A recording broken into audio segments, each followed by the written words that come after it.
हजारों साल पहले की दुनिया, जहाँ एक अजीब सा क्रीचर जो इंसान जैसा दिख रहा है एक ऊंची जगह पर खड़ा है। हाथ में एक पॉट उठाकर वो उसका लिक्विड पीता है। जैसे ही वो अंदर जाता है उसका पूरा शरीर अंदर से जलने लगता है। धीरे धीरे उसका हर हिस्सा अलग होता जाता है और कुछ ही देर में उसकी बॉडी टुकड़ों में बिखरकर समुद्र में गिर जाती है। उस जगह एक स्पेसशिप भी दिखाई जाती है। शायद ये क्रीचर इसी स्पेसशिप से यहाँ आया था और अब ये स्पेसशिप वापस जा रही है। लेकिन जाने से पहले उस क्रीचर के बॉडी पार्ट्स पानी में घुलने लगते हैं और वहाँ एक अजीब बदलाव दिखाई देता है। धीरे धीरे इंसान के डीएनए जैसा कुछ तैयार होने लगता है और ये बताया जाता है कि इंसानी जीवन की शुरुआत यहीं से हुई थी। तभी सीन बदलता है और हम 1989 के स्कॉटिश पहाड़ों में पहुंचते हैं। वहाँ एक केव के अंदर दो आर्कियोलॉजिस्ट एलिजाबेथ और उसका हस्बैंड चार्ली कुछ पुराने ड्राइंग्स ढूंढ निकालते हैं। वहाँ एक तस्वीर दिखाई जाती है जिसमें एक इंसान जैसा दिखने वाला क्रीचर अपने भगवान की पूजा कर रहा है। लेकिन ये क्रीचर आम इंसान से ज्यादा बड़ा है और अपने हाथ से आसमान की तरफ इशारा कर रहा है, जिसमें 3 अलग अलग प्लैनेट्स दिख रहे हैं। जैसे ही एलिजाबेथ इस ड्राइंग को देखती है उसके इमोशंस जाग उठते हैं।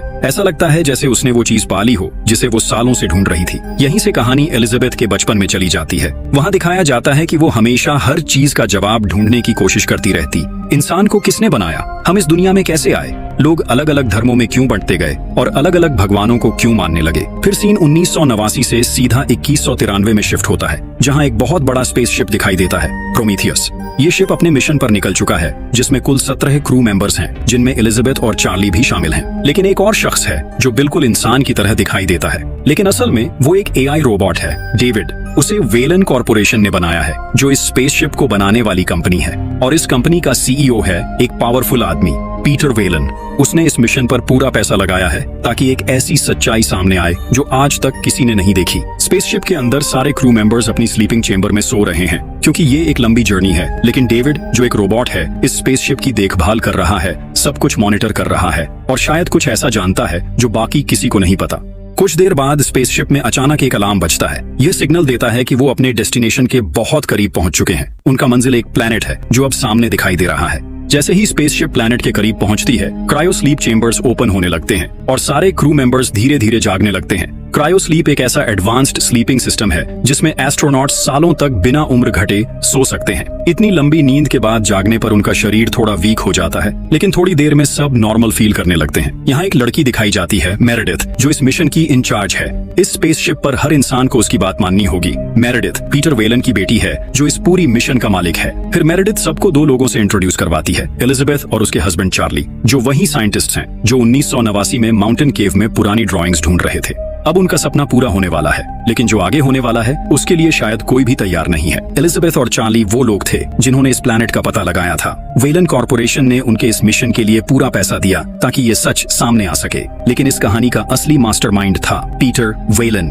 पीटर एक ऐसा आदमी था जिसने अपने हाथों से एक एआई रोबोट बनाया, डेविड। ये सिर्फ एक रोबोट नहीं है, बल्कि इंसान से कई गुना ज्यादा इंटेलिजेंट और एडवांस्ड है। वो कभी मरेगा नहीं और कभी थकेगा नहीं। इसी वजह से पीटर अपने आप को एक क्रिएटर मानने लगा था। लेकिन एक सवाल हमेशा उसके दिमाग में चलता रहता था, हमें किसने बनाया? इंसान का असली क्रिएटर कौन है? हमने कहानी की शुरुआत में देखा था कि एलिजाबेथ और चार्ली को स्कॉटलैंड की एक पुरानी माउंटेन केव में एक पेंटिंग मिलती है। लेकिन ये बस एक जगह की बात नहीं थी। दुनिया के अलग अलग हिस्सों में उन्होंने ऐसी ही पेंटिंग्स देखी। हर जगह एक अजीब सा क्रीचर आसमान की तरफ इशारा कर रहा था और उसका इशारा 3 प्लैनेट्स की तरफ था। अब बताया जाता है कि पीटर वेलन बहुत साल पहले मर चुका है, लेकिन उसने अपने जीवन में एक 3D होलोग्राम वीडियो रिकॉर्ड की थी जो अब स्पेसशिप में दिखाई जा रही है। और ये लोग LB 1223 की एक केव की तरफ बढ़ रहे हैं क्योंकि उनका मानना है कि वही क्रीचर इंसान का असली क्रिएटर है।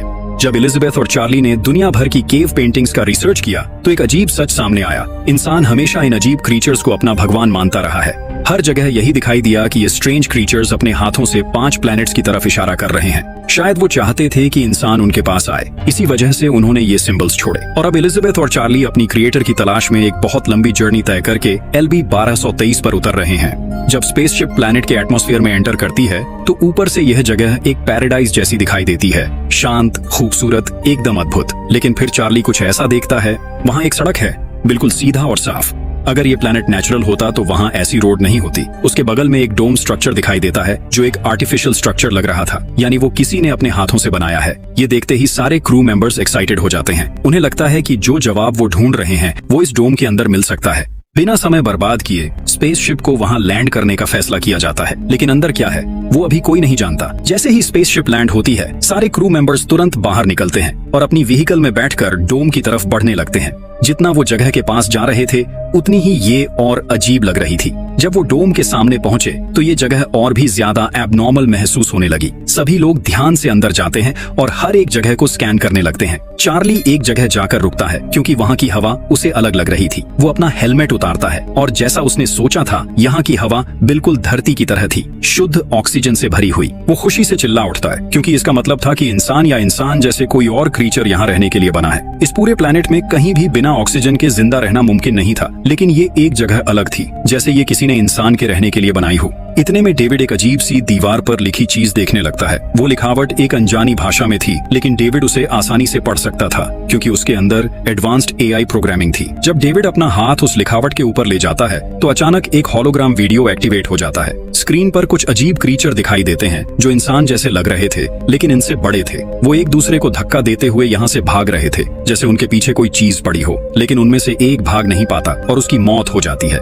ये सब देखकर पूरे क्रू के चेहरे पर टेंशन आ जाती है। ये जगह सिर्फ इंसानों के लिए नहीं बनी थी, यहाँ कभी कुछ और भी था। जैसे ही क्रू एक और जगह पर पहुंचता है, वहाँ एक बिना सिर वाली लाश पड़ी होती है। उसका बदन बड़ा और ताकतवर लग रहा था, लेकिन सिर कहीं नहीं था। एलिजाबेथ और चार्ली जैसे ही आसपास का एरिया स्कैन करते हैं तो दीवार के दूसरी तरफ उसका सिर होने का एहसास होता है। ये वही क्रीचर थी जो होलोग्राम वीडियो में दिख रही थी और अब एलिजाबेथ को यकीन हो जाता है कि ये इंसानों के क्रिएटर हैं। इन्हें इंजीनियर कहा जाता है। एलिजाबेथ तुरंत सैंपल इकट्ठा करवाती है और टेस्ट के बाद सबको बताती है कि ये क्रीचर कम से कम 2000 साल पहले मरा था। इस बात से एक और चीज क्लियर होती है कि यहाँ 2000 साल पहले कुछ ऐसा हुआ था जो इनके विनाश का कारण बना। लेकिन क्या? इतने में डेविड लिखावट को ध्यान से पढ़ने लगता है और उसका चेहरा सीरियस हो जाता है। दीवार पर लिखा होता है एक क्लियर वार्निंग, इस दरवाजे को कभी नहीं खोलना। लेकिन क्रू के पास और कोई रास्ता नहीं था। अगर दरवाजा नहीं खुला तो उनका मिशन अधूरा रह जाएगा। डेविड बिना किसी को बताए दरवाजा खोलने का तरीका ढूंढता है। जैसे ही वो एक सीक्वेंस एक्टिवेट करता है, दरवाजा धीरे धीरे खुलने लगता है और उसके दूसरी तरफ एक और डरावना नजारा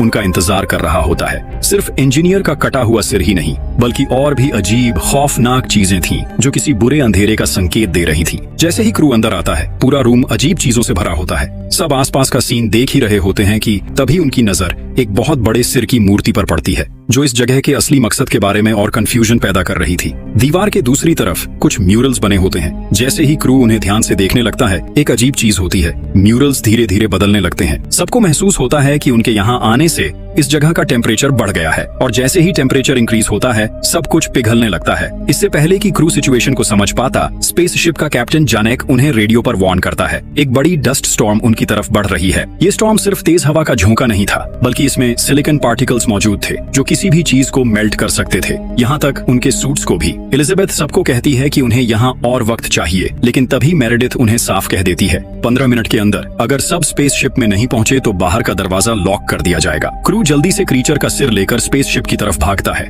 लेकिन दूसरी तरफ डेविड एक और ही चाल चल रहा होता है। वो चुपके से एक छोटी कैप्सूल उठा लेता है जिसमें से एक काला चिपचिपा सब्सटेंस निकल रहा होता है। जैसे ही क्रू डोम से बाहर आता है, उन्हें समझ आता है कि डस्ट स्टॉर्म अब उनके सिर के बिल्कुल ऊपर है। हवा इतनी तेज थी कि जमीन के छोटे पत्थर भी उड़ने लगे थे। सब बिना देरी किए अपनी गाड़ियों में बैठते हैं और स्पेसशिप की तरफ तेजी से निकल पड़ते हैं, लेकिन हवा की रफ्तार बढ़ती जा रही थी और स्टॉर्म उनके ज्यादा करीब आ चुका था। सभी लोग समय से पहले स्पेसशिप तक पहुंच जाते हैं, लेकिन जल्दबाजी में एलिजाबेथ के हाथ से एक बैग गिर जाता है जिसमें इंजीनियर का सर रखा था। एलिजाबेथ बिना किसी देरी के तुरंत उसे लेने भागती है, लेकिन तेज आंधी और तूफान की वजह से वो खुद तूफान के बीच फंस जाती है। तूफान इतना भयानक था कि स्पेसशिप का गेट भी फोर्सफुली बंद हो जाते हैं और एलिजाबेथ बाहर फंस जाती है। चार्ली बिना सोचे समझे एलिजाबेथ को बचाने के लिए भागता है, लेकिन तूफान की रफ्तार इतनी तेज थी कि दोनों हवा में उछलकर एक तरफ गिर जाते हैं। हर तरफ सिर्फ धूल और तूफान का शोर था। सबको लगा कि अब एलिजाबेथ और चार्ली नहीं बचेंगे। तभी एक और दरवाजा खुलता है। डेविड, जो एक एआई रोबोट है, बिना किसी परेशानी के एक रोप लेकर बाहर आता है और उन दोनों को खींचकर स्पेसशिप के अंदर ले आता है। साइंटिस्ट एक एक्सपेरिमेंट करते हैं ताकि इंजीनियर के सर को रिवाइव किया जा सके, लेकिन जैसे ही वो उस पर एक प्रोसेस अप्लाई करते हैं, सर प्रेशर झेल नहीं पाता। एक तेज केमिकल रिएक्शन होती है और ग्लास कंटेनर के अंदर ही सर फट जाता है। टुकड़े इधर उधर बिखर जाते हैं, लेकिन इससे पहले वो उसका डीएनए सैंपल कलेक्ट कर लेते हैं और ह्यूमन डीएनए के साथ मैच करते हैं। जैसे ही रिजल्ट सामने आता है, सभी हैरान रह जाते हैं क्योंकि वो क्रीचर और इंसान का डीएनए एकदम आइडेंटिकल था। ये कैसे हो सकता है? क्या ये इंसानों के क्रिएटर थे या फिर कुछ और ही सच्चाई छुपी है? दूसरी तरफ डेविड एक अलग ही एक्सपेरिमेंट में लगा होता है। उसने जो छुपाकर एक ब्लैक लिक्विड निकाला था उसका ध्यान से रिसर्च कर रहा होता है, लेकिन फिर चार्ली के ड्रिंक में उस ब्लैक लिक्विड की एक बूंद मिला देता है बिना उससे बताए। चार्ली बिना किसी शक के उस ड्रिंक को पी लेता है। रात होती है और चार्ली एलिजाबेथ के पास जाता है। यहाँ एक और रेवलेशन होता है। एलिजाबेथ फिजिकली कभी मां नहीं बन सकती, लेकिन चार्ली को ये कभी भी मैटर नहीं किया। वो दोनों एक दूसरे से उतनी ही मोहब्बत करते हैं जितनी पहले करते थे। उस रात दोनों करीब आते हैं। अगली सुबह चार्ली महसूस करता है कि उसकी आंखें अजीब तरीके से लाल हो रही हैं। उसके शरीर में भी कुछ अनोखे बदलाव हो रहे थे, लेकिन उसने इस पर ज्यादा ध्यान नहीं दिया और बाकी लोगों के साथ डोम में जाने की तैयारी शुरू कर दी। वहां पहुंचने के बाद सबको फाइफील्ड और मिलबर्न कहीं नहीं दिखाई दिए। तभी अचानक चार्ली की तबीयत और खराब होने लगी। एलिजाबेथ ने तुरंत फैसला किया कि उन्हें वापस शिप पर लौटना चाहिए, लेकिन जैसे ही वे लोग शिप पर पहुंचे उन्होंने एक खौफनाक नजारा देखा। फाइफील्ड और मिलबर्न की लाशें वहां पड़ी हुई थीं। जब वो उनका शरीर पलटकर देखते हैं तो उसके मुंह के अंदर एक अजीब सा प्राणी छुपा होता है। जैसे ही वो लोग उसके करीब जाते हैं वो छोटा सा प्राणी अचानक ही मुंह से निकलकर भाग जाता है। दूसरी तरफ डेविड डोम के अंदर एक नया हिस्सा ढूंढ निकालता है। वहाँ उसे एक जगह मिलती है जहाँ कई सारे पॉट्स एकदम सही तरीके से रखे गए होते हैं। जैसे जैसे वो और आगे बढ़ता है उसे एक रूम मिलता है जो इस पूरे डोम का कंट्रोल सेंटर लगता है। वहाँ कुछ कंट्रोल बटन्स दिखाई देते हैं जो शायद इस पूरे स्ट्रक्चर को ऑपरेट करने के लिए बने हैं। डेविड, जो एक एडवांस्ड रोबोट है, बिना किसी दिक्कत के इन कंट्रोल्स को चला पाता है। जैसे ही वो सिस्टम एक्टिवेट करता है एक नया होलोग्राम लॉन्च होता है।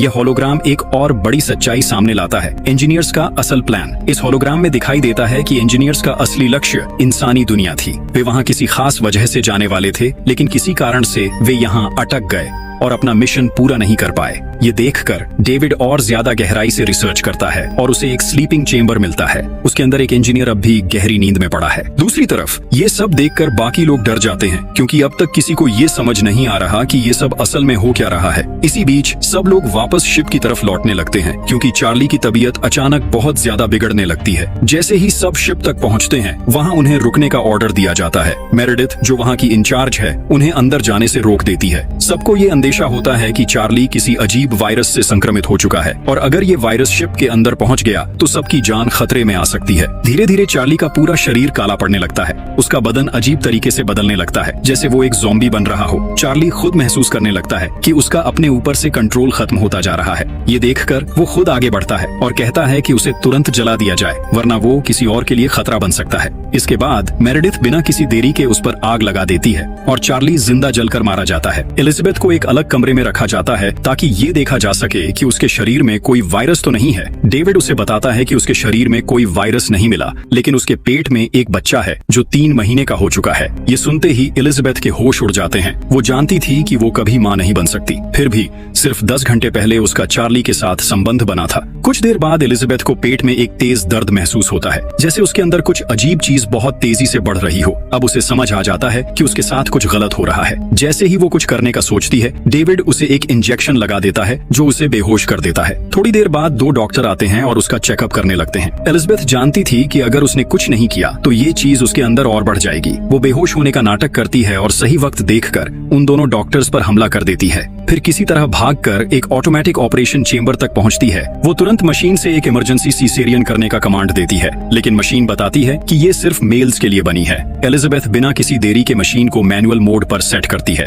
फिर वो स्वयं ही अपना ऑपरेशन शुरू करती है। ज्यादा सोचने का वक्त नहीं था। वो अपना पेट चीरने का दुख बर्दाश्त करती है और अपने अंदर से उस चीज को बाहर निकाल लेती है। पर जो चीज उसके अंदर थी वो इंसानी बच्चा नहीं था, बल्कि एक अजीब सा प्राणी था जो किसी ऑक्टोपस की तरह दिख रहा था। एलिजाबेथ तुरंत अपने हाथों से उस प्राणी से जुड़ा लिंप काट देती है और अपने पेट का घाव सिल लेती है। वो अजीब सा प्राणी तड़पने लगता है क्योंकि अब वो फंस चुका था। एलिजाबेथ बिना किसी देरी के चेंबर से बाहर निकल जाती है और उस क्रीचर को वहीं कैद कर देती है। बुरी तरह बीमार और कमजोर एलिजाबेथ किसी तरह लड़खड़ाते हुए एक सीक्रेट रूम तक पहुंचती है। यहाँ एक और हैरान करने वाला राज सामने आता है। उस कमरे में जाते ही एलिजाबेथ देखती है पीटर वेलेंट। वो इंसान जो सबको लगा था कि मर चुका है, वो असल में जिंदा है। ये सच सामने आता है कि पीटर वेलेंट पूरे वक्त इस स्पेसशिप के एक स्लीपिंग चेंबर में सो रहा था और अब जाकर उसकी नींद खुली है। डेविड उसके साथ है और उसका एक ही लक्ष्य है, उस आखिरी इंजीनियर से मिलना जो अब भी उस डोम में सो रहा है। असल में पीटर वेलेंट जानना चाहता है कि इंसान को किसने बनाया, और इस सवाल का जवाब सिर्फ वो इंजीनियर दे सकता है। इसी वजह से वो खुद इंजीनियर से मिलने जा रहा है। दूसरी तरफ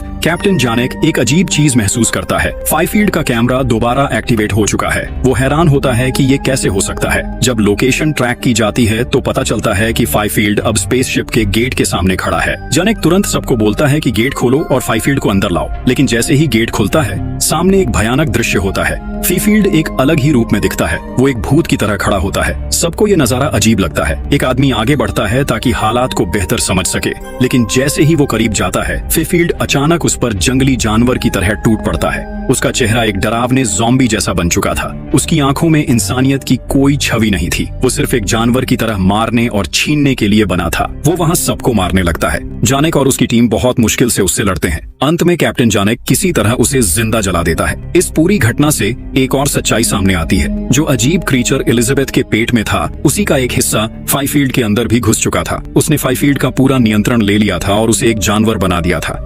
दूसरी तरफ पीटर वेलैंड डेविड और उसकी टीम इंजीनियर से मिलने के लिए डोम के अंदर जाने की तैयारी कर रहे थे। एलिजाबेथ अभी भी कमजोर थी, लेकिन फिर भी उसने एक बार फिर डोम जाने का फैसला किया। लेकिन शिप के कैप्टन जानेक अब यहाँ से भागने का सोच रहा था। उसने जो अब तक देखा था उसके बाद ये जगह छोड़ना ही बेहतर लग रहा था। उसके लिए यहाँ रुकना किसी मौत के बुलावे से कम नहीं था। एलिजाबेथ ने उसे समझाने की कोशिश की, अभी भी हमें अपने सवालों के जवाब नहीं मिले। एक इंजीनियर अब भी जिंदा है, शायद वही हमें सच बता सके। इसके बाद पीटर और डेविड सबको लेकर डोम के एक सेंटर रूम तक पहुँचते हैं, जहाँ एक इंजीनियर सो रहा होता है। एलिजाबेथ इनसे थोड़ी पीछे चल रही थी, जहाँ वो देख पाती है कि कई अनोखी चीजें एक जगह सही तरह से रखी गई थी। उसने इन चीजों को ध्यान से देखा और तभी समझ गई ये कोई आम चीजें नहीं बल्कि एक तरह का हथियार है। तभी डेविड इंजीनियर को जगाने की कोशिश करता है। इंजीनियर की आंखें धीरे धीरे खुलती हैं, लेकिन उसके चेहरे पर कोई भी एहसास नहीं दिख रहा था। शुरुआत में उसकी हरकतों से ऐसा लगता है जैसे वो इंसानों को पसंद कर रहा हो। तभी पीटर वेलैंड आगे बढ़कर उससे समझाने लगता है, मैं भी एक आम इंसान नहीं हूँ। मैंने अपने हाथों से एक ऐसा रोबोट बनाया है जो इंसानों से कई गुना ज्यादा इंटेलिजेंट है। पीटर की असली चाहत अमर होने की थी। वो इंजीनियर से अमृत का राज जानना चाहता था। असल में वेलेंट कॉर्पोरेशन ने जो अरबों डॉलर्स खर्च किए थे वो सिर्फ इस एक वजह से किए गए थे। पीटर को अमर होने का फॉर्मूला चाहिए था। इंजीनियर जैसे प्राणी हजारों सालों तक जीवित रह सकते थे और पीटर भी यही ताकत पाना चाहता था। जैसे ही इंजीनियर ने पीटर की बात सुनी वो गुस्से में आ गया। उसने तुरंत डेविड का सिर उखाड़ दिया और पीटर पर हमला कर दिया। पीटर वहीं मारा गया। फिर इंजीनियर एक एक करके सबको मारने लगता है। एलिजाबेथ जान बचाकर वहां से भाग जाती है। दूसरी तरफ प्रोमीथियस का कैप्टन जानेक और उसकी टीम समझ जाती है कि ये डोम असल में एक स्पेसशिप है। तभी इंजीनियर एक बड़े चेंबर को एक्टिवेट करता है जो स्पेसशिप का कंट्रोल सिस्टम होता है। इंजीनियर अपनी सीट पर बैठता है और स्पेसशिप का रुख पृथ्वी की तरफ सेट कर देता है। दूर से एलिजाबेथ ये सब देख रही होती है। उसको समझ आता है कि ये क्रीचर धरती जाने की तैयारी कर रहा है। जमीन हिलने लगती है, स्पेसशिप हवा में उठने लगता है। बहुत मुश्किल से एलिजाबेथ वहां से निकलती है और तुरंत कैप्टन जानेक से संपर्क करती है। वो बताती है कि अगर इंजीनियर को नहीं रोका गया तो वो धरती को तबाह कर देगा। लेकिन मेरेडिथ इस बात से सहमत नहीं होती। वो कैप्टन जानेक से कहती है कि स्पेसशिप को लेकर धरती लौट चलो, लेकिन जानेक उसको सिर्फ 40 सेकंड्स का वक्त देता है कि वो अपनी सेफ्टी चेंबर में चली जाए। मेरेडिथ समझ जाती है कि उसकी बात का कोई असर नहीं होगा। वो तुरंत एक अलग चेंबर में चली जाती है जो मेन शिप से अलग हो सकता था। तब तक इंजीनियर की स्पेसशिप हवा में उठने लगती है और प्रोमीथियस भी टेक ऑफ कर लेता है। जानेक समय पर मेरेडिथ को शिप से अलग कर देता है। फिर जानेक और उसकी टीम एक दूसरे की तरफ देखकर मुस्कुराते हैं और अपनी जान कुर्बान करने का फैसला लेते हैं। कोई और रास्ता न देखकर